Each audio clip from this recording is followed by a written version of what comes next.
এক সময়ের তুমুল জনপ্রিয় জুটি নাগা চৈতন্য ও সামান্থা রুথ প্রভু, কিন্তু এখন তাদের দুজনের পথ বেঁকে গেছে দুদিকে। দীর্ঘ 4 বছর সংসার করার পর বিচ্ছেদের সিদ্ধান্ত নিয়েছিলেন এই জুটি, আর বিচ্ছেদের মূল কারণ ছিল সম্পর্কে তৃতীয় ব্যক্তির আগমন। এক সাক্ষাৎকারে নাগা চৈতন্য স্বীকার করেছিলেন সামান্থাকে তিনি ঠকিয়েছেন। নাগা বলেন, জীবন একটাই, সব রকম অভিজ্ঞতা থাকা দরকার, তবে এখন বয়স হয়েছে, নিজেকে বুঝতে শিখেছেন। বহু আলোচনা সমালোচনার মাঝেই বাগদান সারেন নাগা চৈতন্য ও সবিতা ধুলিপালা। এরপর থেকেই সাবেক স্ত্রী সামান্থাকে নিয়ে চলছে সামাজিক যোগাযোগ মাধ্যমে জল্পনা কল্পনা।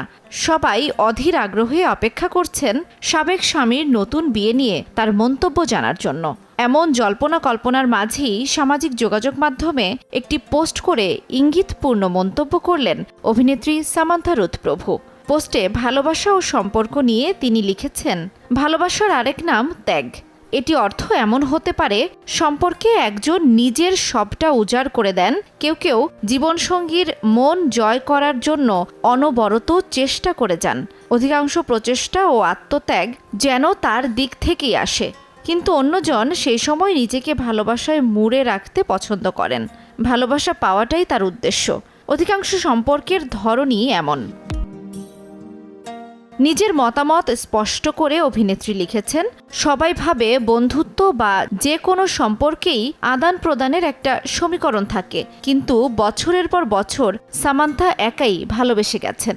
সেই সঙ্গে কিছু মানুষের ভালোবাসা পাওয়ার জন্য কৃতজ্ঞতাও প্রকাশ করেন অভিনেত্রী। 2017 সালের 7 অক্টোবর অভিনেতা নাগা চৈতন্যকে বিয়ের মধ্য দিয়ে অভিনেত্রী সামান্থা রুথ প্রভু হয়েছিলেন আক্কিনেনি পরিবারের একজন।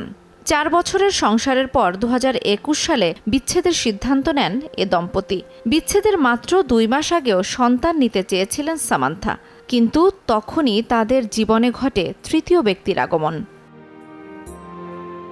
জান্নাতুল দোলনা, সময় সংবাদ।